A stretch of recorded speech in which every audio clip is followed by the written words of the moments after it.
Hi, friends, and welcome to the Human Thrive podcast. So, I'm your host, the Human Thrive Coach, aka Amanda, and welcome.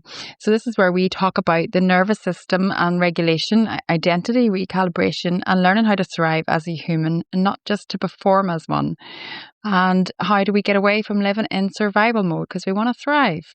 So, if you've ever tried mindset work, positive thinking, affirmations, or even therapy and found yourself thinking, why do I still feel stuck? Then this episode is for you. So, today I want to talk about what genuinely makes my work different as a coach. Not in a loud way, not in a pick me way, but a grounded, truthful way. Because the thing that makes my coaching work isn't just that mindset trick or clever framework. It's that I start with the nervous system first and always. So most coaching and even a lot of personal development starts with the mind, like change your thoughts, shift your beliefs, reframe the story and take action. And for some people that can work. But for most people I work with, especially if you're neurodivergent, you're in midlife, you're under a lot of stress, a lot of pressure, that you've been holding it all together for decades. It doesn't work. These mindset things don't work. And why do they not work? Because your nervous system is in overdrive. It's in your fight or flight response all the time. So, and it's not because you're resistant to doing the work or you're not doing the work. It's because your nervous system is already overloaded. And asking an already overwhelmed nervous system to think positively is going to make you have a strong reaction to the person who's saying that to you, because you literally feel like you're drowning, like you're suffocating, because your brain is under such pressure and you're in this high alert response. So when people come to me saying, I know what I should be doing, but I can't do it. I understand it logically, but I just can't seem to do it. Or I've done mindset work, but I still feel on edge. Or I feel emotional, exhausted, snappy, disconnected, and I don't know why. So what you're describing is not a mindset problem, it's a regulation problem.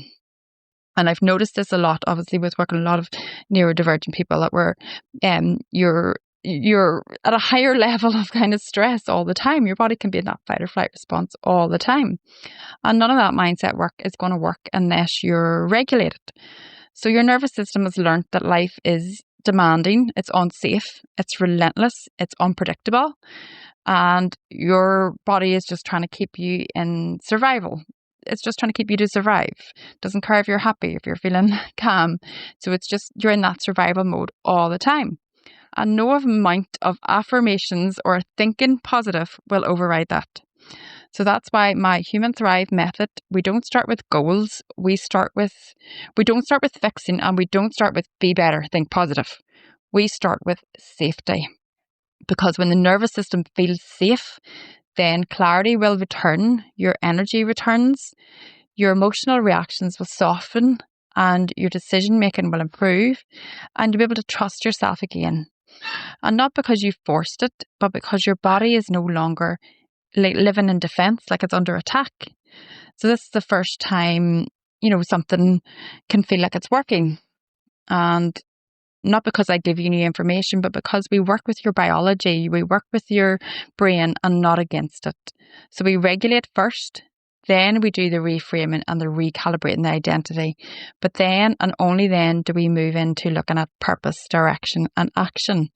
And that order matters, because when you're in that high state of arousal, you cannot just think positive. It doesn't work. You can't do it. And people saying that will make you feel shame, like you can't do it, like you're doing something wrong.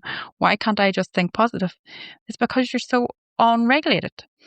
So what my coaching is different, because we don't try to treat the emotional responses as problems, because they're not. We have emotions. They're there for a reason. We want our fight or flight mode sometimes because we need it. We need it to survive. So we're not going to treat these emotions as problems. We're not going to see ourselves as failures, or your fatigue isn't laziness, or your sensitivity is not weakness. But there's signals coming from your body. They're communicating that something needs attention. It doesn't need to be suppressed more. And that's where people go wrong. They try to suppress them emotions and just fight on through. And we're not doing that anymore. We're not doing that.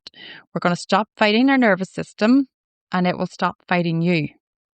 So if you've ever felt like you've had therapy and it's helped you understand, but didn't help you change, and coaching can motivate you briefly, or the positive thinking can motivate you briefly, but didn't last, or you kept having to start again with yourself, there's nothing wrong with you and you don't need more discipline.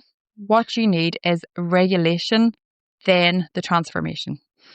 So that's why in my coaching is we don't push, we don't hype it up, we don't rush people into your next level. What we do is create space for your nervous system to settle, give you lots of tools and strategies to help you calm the nervous system. And once you do that, your executive function, your brain, your decision-making skills will come back online.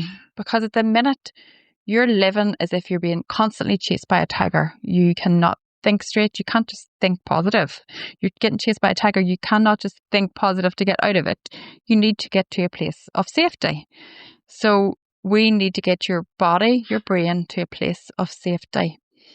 And when we get to that place, that's when mindset work will finally, land better. It will feel safe and growth will become and feel sustainable. And that's why my Human Thrive method means coming home to yourself, coming home to your natural state of flow, what you're meant to be like. But society has got us all in this myth of we have to be busy, busy. And almost like taking a break is seen as like a weakness. And we're constantly, and people don't even realize you're walking around, and ask yourself now, check into your body. Is your jaw clenched? Are your shoulders like relaxed? Or is it up around your neck somewhere? We're constantly stressed and we don't even realize it sometimes. So I want to take this wee moment here just before we finish, and I want you to just gently notice your feet on the floor. Notice your breath moving in and out. Notice your shoulders dropping even slightly, and you don't need to change anything. Just notice it. And this noticing alone can help tell your nervous system that you're here, you're safe enough, and you can pause. And that's where your real change begins. So if this episode resonated with you, take a moment. And if you're ready to go deeper, you can explore the Human Thrive method, my signature somatic and identity-based coaching framework. Thank you. Until next time, you're not behind, you're regulating. Thank you for listening. Bye.